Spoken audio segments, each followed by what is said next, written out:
Saiu ontem o 4º episódio da 2ª temporada de Os Anéis de Poder, e nele nós vimos diversas criaturas que aparecem nos contos do Tolkien, como as criaturas tumulares, o Seu Jorge, a Enteposa e até uma minhoca gigante. Além do tão aguardado no livro e crucial Tom Bombadil. Após a conversinha da Galadriel com Elrond no início, uma cena bem Senhor dos Anéis. O grupo de elfos é mostrado ao longe cruzando paisagens, o que dá uma impressão de que realmente eles demoraram para chegar até um lugar, ao invés de utilizar a viagem rápida dos videogames. Quando o mapa é mostrado detalhando esse trajeto, a gente vê o rio Bruneven, que cruza o condado e separa ele da Terra dos Books e da Quarta Leste, e inclusive é nesse riozinho que depois os pais do Frodo se afogam.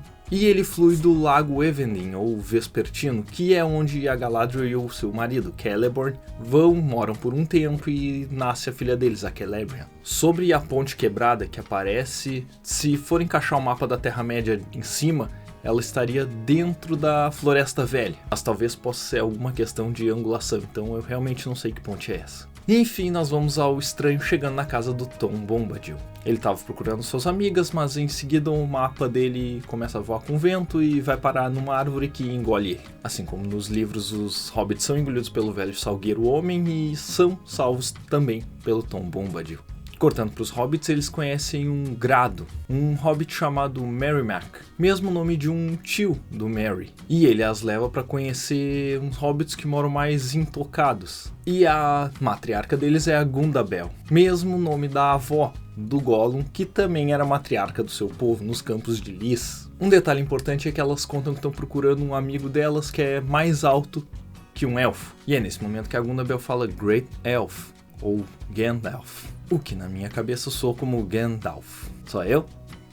Hein? O bruxão do mal conversa com o esqueleto He-Man e o chama de Galdrin, que em tradução Sindarin pode ser algo como pessoas-máquina, muito por conta da máscara que eles nunca removem. De volta ao estranho sendo salvo, ele até ganha um banho e escuta o Tom Bombadil cantando com a fruta Douro, sua esposa.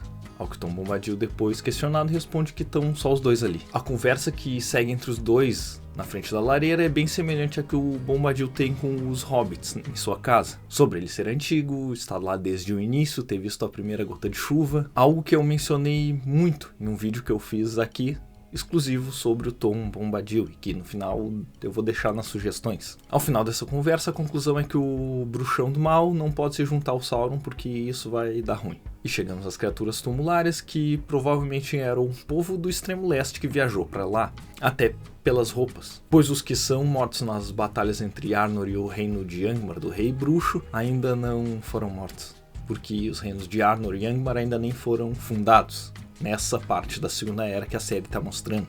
Destaque pro Seu Jorge de elfo nessa cena, que é o primeiro coadjuvante a morrer, diga-se de passagem, o que mostra como o Mané Galinha era melhor, porque um tiro dele valia por 10 dos homens do Zé Pequeno. Só que os elfos chamam esse lugar de Tingorfad, que pode ser traduzido como o túmulo dos espíritos, então é como se eu tivesse um grupo de aventureiros e dissesse para eles: vamos ter que ir pela floresta muito amaldiçoada, cheia de perigos, partiu? Ou simplesmente vão ter que passar por Alvorada. Ainda assim eles vão. A canção que os presuntos estão sussurrando e que dá arrepios é muito semelhante à que o Gollum canta em As Duas Torres.